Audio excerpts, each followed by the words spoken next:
Tu passes des heures à choisir tes vêtements. Tu peaufines ton maquillage. Tu scrolles les conseils beauté. Mais au fond, tu sens un vide. Tu te demandes pourquoi certaines femmes attirent tous les regards sans effort apparent. Pourquoi toi, malgré tes efforts, tu passes parfois inaperçu. Ce n'est pas une question de beauté, c'est une question de signaux. Ce que tu ignores, c'est que l'attirance masculine repose sur des mécanismes biologiques précis que tu peux activer consciemment. Tu crois peut-être qu'il suffit d'être la plus belle physiquement, ou d'avoir le corps parfait, ou de sourire en permanence. Erreur. Les études en psychologie évolutive, notamment celle de David Buss sur les signaux de fertilité, montrent que les hommes sont programmés pour détecter des indices subtils de santé et de jeunesse. Ce ne sont pas tes mensurations qui comptent, mais la manière dont tu communiques inconsciemment ta vitalité, ton énergie, ta rareté. Et ça s'apprend. Dans cette vidéo, tu vas comprendre pourquoi certaines femmes captent l'attention sans rien demander. Tu vas découvrir les 3 signaux clés que les hommes décodent en moins de 3 secondes. Et surtout, tu auras des techniques concrètes, testées, pour devenir celle qu'on remarque, qu'on désire, qu'on choisit. Pas de magie, de la science et de l'action. Le premier piège, c'est de croire que l'attirance est subjective. Chacun ses goûts, disent-ils. En partie vrai, mais les études montrent une base universelle. Buss a démontré que dans 37 cultures différentes, les hommes valorisent la jeunesse et la santé faciale, la symétrie, un rapport taille-hanche spécifique. Pourquoi ? Parce que ces traits sont des indicateurs fiables de fertilité. Ce n'est pas du sexisme, c'est de la biologie. Et ignorer ces signaux, c'est se priver d'un levier puissant. Le deuxième piège, c'est l'idée qu'il faut être naturel sans effort. La plupart des femmes pensent que l'authenticité suffit. Mais la nature, justement, c'est le signal. Les hommes ne tombent pas amoureux de ton essence, mais de la perception qu'ils ont de ta valeur reproductive. Dès que tu comprends ça, tu arrêtes de te battre contre le courant. Tu utilises le courant. Le troisième piège, c'est la comparaison. Tu te regardes dans le miroir et tu vois des défauts. Lui, il ne voit pas tes défauts.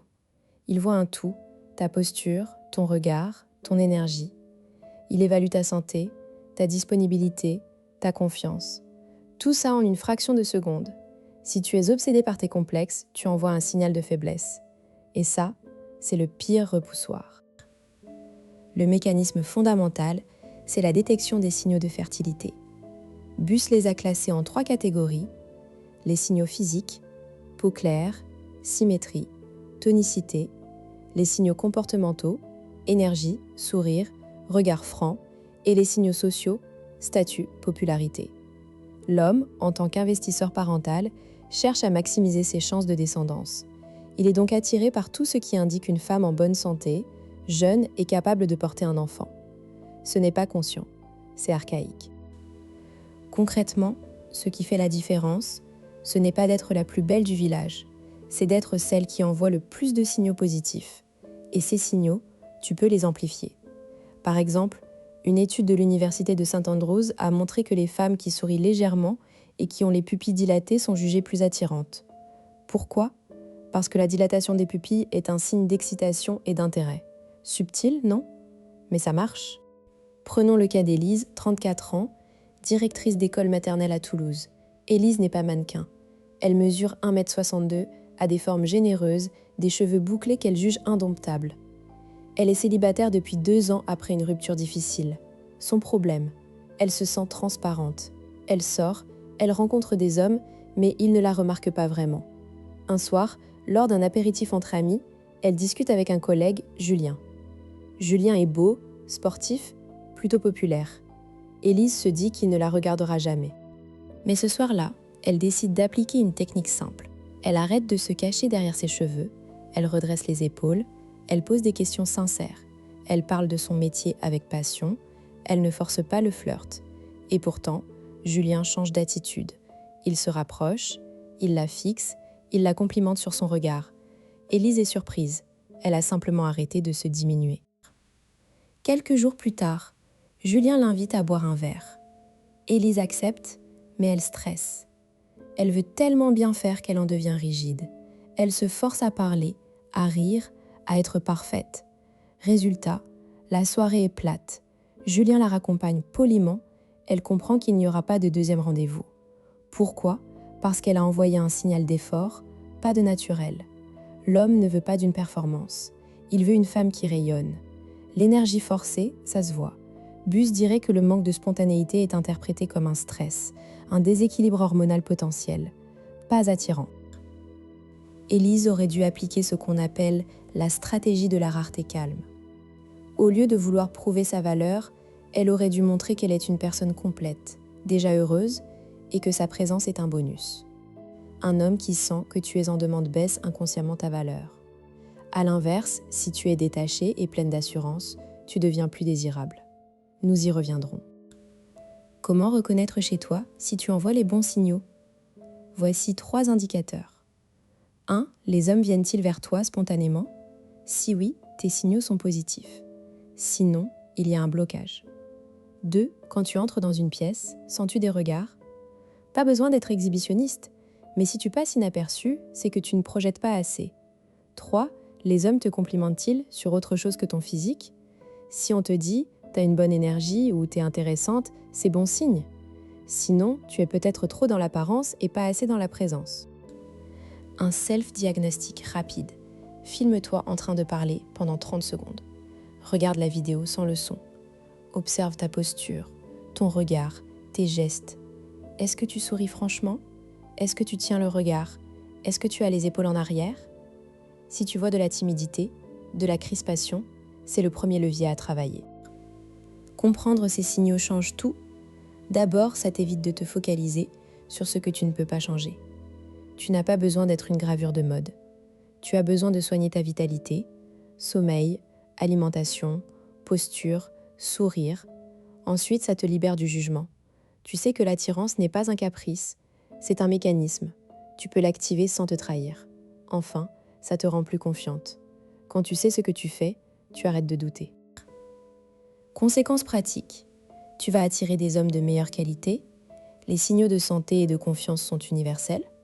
Un homme équilibré y sera sensible. Un homme toxique aussi, mais toi, tu sauras choisir.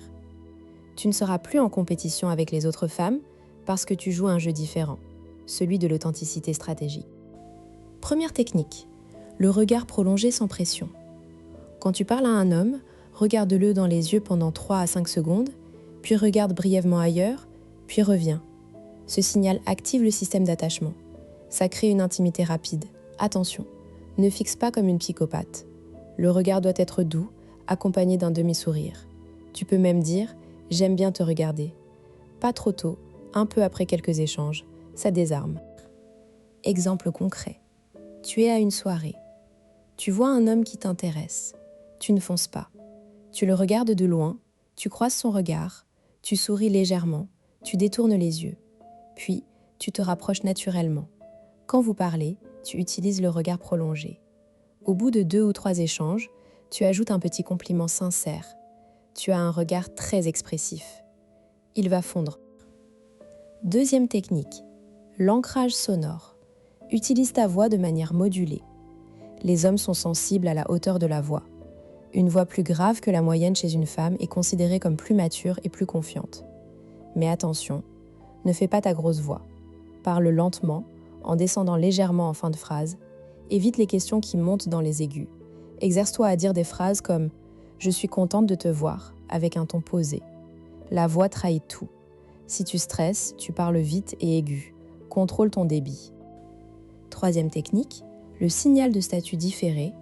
Ne donne pas tout sur toi tout de suite. Crée du mystère.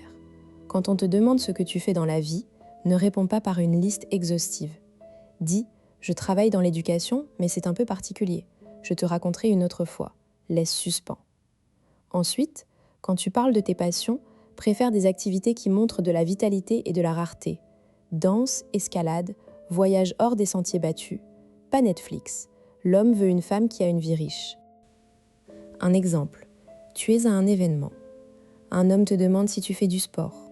Tu dis « Oui, je fais de la capoeira. » C'est physique, artistique et ça défoule.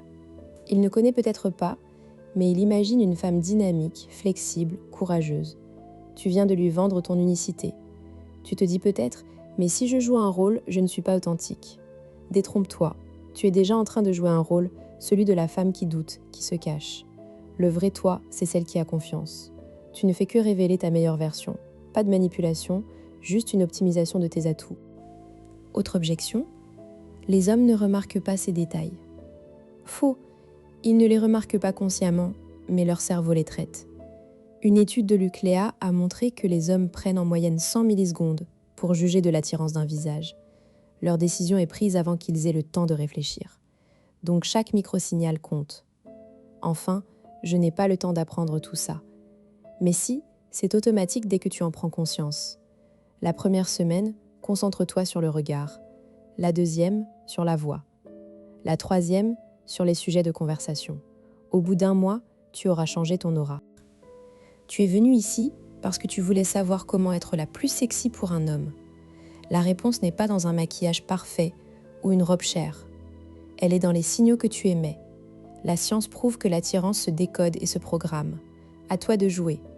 Si cette vidéo t'a apporté quelque chose, abonne-toi, active la cloche et partage-la avec une amie qui en a besoin. On se retrouve dans la prochaine pour décoder un autre mystère de la séduction.